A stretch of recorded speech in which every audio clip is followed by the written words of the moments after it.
तो hey guys, welcome to my channel. मेरा नाम है चंदन, आप देख रहे हैं एजुकेशन में गुप्ता जी। आप सभी के लिए फिर से 30 मोस्ट इंपॉर्टेंट क्वेश्चन लेकर आ चुका है दोस्तों, जो कि संस्कृत का पार्ट 2।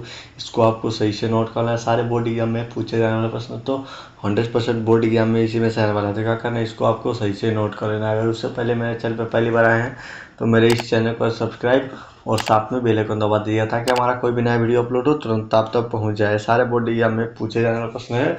तो चलिए बिना समय गए क्वेश्चन को चलते हैं। तो आपको पहला नंबर दिया जा रहा मतलब वनवास प्रसंग में राम सीता लक्ष्मण के साथ कहाँ पहुंचे थे दोस्तों। वनवास प्रसंग में राम सीता लक्ष्मण के साथ कहाँ पहुंचे थे। तो इसका राइट आंसर, एक का राइट आंसर सी हो जाएगा, चित्रकूट में पहुंचे थे। इसको आपको सही से नोट कर लेना है। तो चलिए अगले क्वेश्चन को चलते हैं। तो आपको दूसरे नंबर देख कर्क के द्वार कितने प्रकार के होते हैं दोस्तों।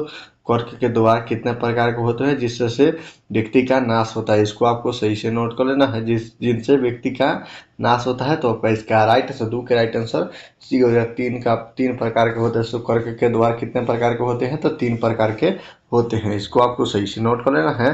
तो चलिए अगले क्वेश्चन को चलते हैं। तो आपको 3 नंबर आधुनिक काल की संस्कृत लेखिकाओं में कौन अतितो प्रसिद्ध है। तो आधुनिक काल की संस्कृत लेखिकाओं में कौन अतितो प्रसिद्ध है। तो इसका राइट आंसर, 3 का राइट आंसर सी हो जाएगा, क्षमाराव प्रसिद्ध है। इसको आपको सही से नोट कर लेना है। तो चलिए अगले क्वेश्चन को चलते हैं। तो आपको 4 नंबर में दिया जा रहा है, वस्तुतः इस समय संसार किस महासागर के कुल मध्य स्थित दिखा रहा है दोस्तों, दिख रहा है।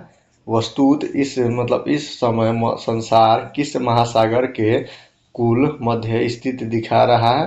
तो इसका राइट आंसर, 4 का राइट आंसर सी हो जाएगा, अशांति महासागर। इसको आपको सही से नोट कर लेना है। तो चलिए अगले क्वेश्चन को चलते हैं। तो आपको 5 नंबर पर पीटन किस लिए होता है। तो इसका राइट आंसर, 5 का राइट आंसर बी हो जाएगा, पाप के लिए होता है पर पीटन। इसको आपको सही से नोट कर लेना है। तो चलिए अगले क्वेश्चन को चलते हैं। तो आपको 6 नंबर ऋषि आदि प्रतीत को क्या कहते हैं। तो आपका इसका राइट आंसर, 6 का राइट आंसर सी हो जाएगा, कृतक कहते हैं। इसको आपको सही से नोट कर लेना है। तो चलिए अगले क्वेश्चन को चलते हैं। तो आपको 7 नंबर सीमांश सीमांश दर्शन के रचनाकार कौन सा।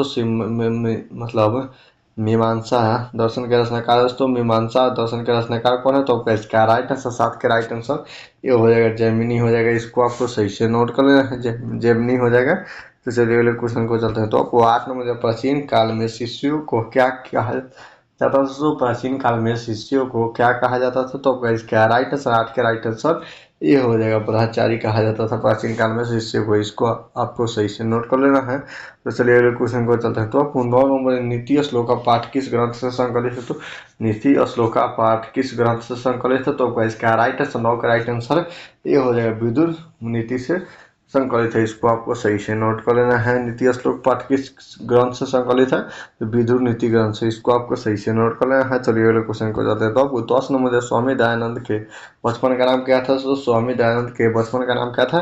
तो आपका इसका राइट आंसर, 10 के राइट आंसर सी हो जाएगा, मूल शंकर हो जाएगा। स्वामी दयानंद के बचपन का नाम क्या था, मूल शंकर हो जाएगा। इसको आपको सही से नोट कर लेना है। चलिए अगले क्वेश्चन को चलते हैं। तो आपको 11 नंबर, मंदाकिनी वर्णम पाठ के कवि कौन है। तो मंदाकिनी वर्णम पाठ के कवि के कौन है। तो आपका इसका राइट आंसर, 11 के राइट आंसर सी हो जाएगा, वाल्मीकि हो जाएगा। मंदाकिनी वर्णम पाठ कवि के कौन, पाठ के कवि कौन है। तो आपका इसका राइट आंसर वाल्मीकि हो जाएगा। तो चलिए अगले क्वेश्चन को चलते हैं। तो आपको 12 नंबर दिया है, व्याघ्र पथिक कथा पाठ के रचयिता कौन है। तो व्याघ्र पथिक पाठ के रचयिता कौन है। तो आपका इसका राइट आंसर, 12 का राइट आंसर बी हो जाएगा, नारायण पंडित हो जाएगा। इसको आपको सही से नोट कर लेना है। तो चलिए अगले क्वेश्चन को चलते हैं। तो आपको 13 नंबर, कर्णस्य दान वीरता पाठ किस ग्रंथ से संकलित है। कर्णस्य दान वीरता पाठ किस ग्रंथ से संकलित है। तो आपका इसका राइट आंसर, 13 का राइट आंसर ये हो जाएगा, कर्णभार से संकलित है। इसको आपको सही से नोट कर लेना है। तो चलिए अगले क्वेश्चन को चलते हैं। तो आपको 14 नंबर में दिया जा रहा है, ध्यान न्याय दर्शन के प्रवर्तक कौन है। तो दोस्तों न्याय दर्शन के प्रवर्तक कौन होता है। तो आपका इसका राइट आंसर, 14 के राइट आंसर बी हो जाएगा, गौतम हो जाएगा। इसको आपको सही से नोट कर लेना है। तो चलिए अगले क्वेश्चन को चलते हैं। तो आपको 15 नंबर दिया है, आर्य भट्टियम किसकी रचना है। तो आर्य भट्टियम किसकी रचना है। तो आपका इसका राइट आंसर, 15 के राइट आंसर डी हो जाएगा, और आर्य भट्ट की रचना है आर्यभट्टियम। इसको आपको सही से नोट करना है, आर्यभट्ट की रचना है। तो चलिए अगले क्वेश्चन को चलते हैं। तो आपको 16 नंबर दिया विद्यापति का आश्रित है दोस्तों, विद्यापति का आश्रित है तो आपका इसका राइट आंसर 16 के राइट आंसर ये हो जाएगा मैथिली कवि आश्रित है। इसको आपको सही से नोट कर लिए हैं। तो चलिए अगले क्वेश्चन को चलते हैं। तो आपको 70 नंबर दिया आलस कथाया प्रश्न का मतलब आलस कथाया कथाकार को मतलब आलस कथा पाठ के कथाकार है कौन है तो कथाकार कौन है तो आपका इसका राइट आंसर 17 का राइट आंसर डी हो जाएगा, विद्यापति हो जाएगा। इसको आपको सही से नोट कर लेना है, 17 का राइट आंसर डी हो जाएगा। तो चलिए अगले क्वेश्चन को जाते हैं। तो आपको 18 में दिया आधुनिक संस्कृत लेखिका का प्रसिद्ध, आधुनिक संस्कृत लेखिका का प्रसिद्ध था तो आपका इसका राइट आंसर 18 का राइट आंसर ये हो जाएगा, छमारा हो जाएगा। इसको आपको सही से नोट कर लेना है। तो चलिए अगले क्वेश्चन को चलते हैं। तो आपको 19 नंबर दिए आर्य समाजस्य स्थापना को मतलब अर्धभाव आर्य समाज्य स्थापना कदा अर्धभाव तो आपका इसका राइट आंसर 19 के राइट आंसर सी हो जाएगा। मतलब किस वर्ष हुआ था तो आपका इसका राइट आंसर सी हो जाएगा, 1885 ईस्वी वर्ष से हुआ था। इसको आपको सही से नोट कर लेना है। तो चलिए अगले क्वेश्चन को चलते हैं। तो आपको 20 नंबर क पट के अब तक तो आपका इसका राइट आंसर 20 के राइट आंसर बी हो जाएगा, पथिक हो जाएगा। इसको आपको सही से नोट करना, पथिक हो जाएगा। तो चलिए अगले क्वेश्चन को चलते हैं। तो आपको 21 नंबर में दिया जा रहा है तो नश्यति किस लकार का रूप है तो आपका इसका राइट आंसर 21 के राइट आंसर ये हो जाएगा, लट लकार का रूप है। इसको आपको सही से नोट कर लेना है।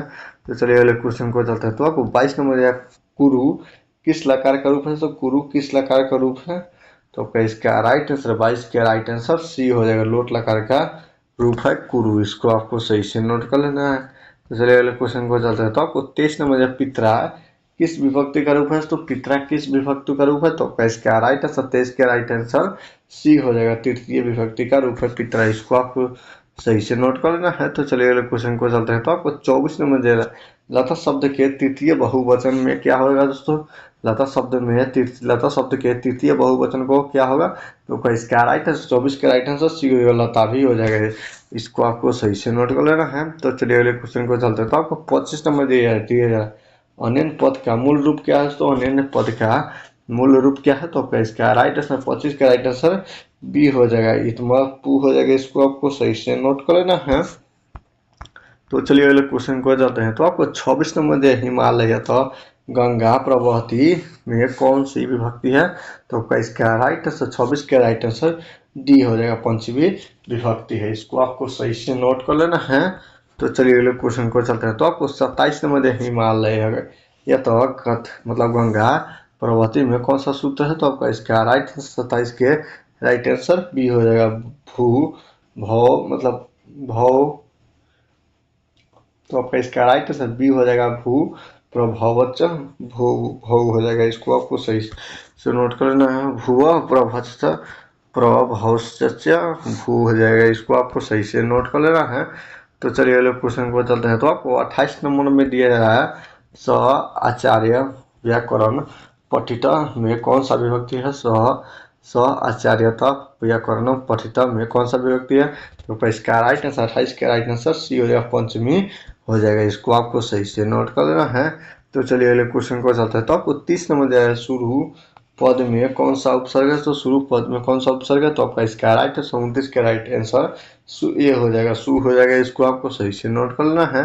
तो चलिए अगले क्वेश्चन को चलते हैं। तो आपको 30 नंबर दिया उपकर्म में कौन सा उपसर्ग है, उपकर्म में कौन सा उपसर्ग है तो आपका इसका राइट आंसर 30 के राइट आंसर डी हो जाएगा, उप हो जाएगा। उपकर्म में कौन सा उपसर्ग है तो उप हो जाएगा। इसको आपको सही से नोट कर लेना है। तो उम्मीद करता हूँ वीडियो आप लोग के लिए अच्छा लगा हो, और अच्छा लगा हो तो वीडियो को दीजिए लाइक और चैनल को सब्सक्राइब। तो चलिए जय हिंद जय भारत।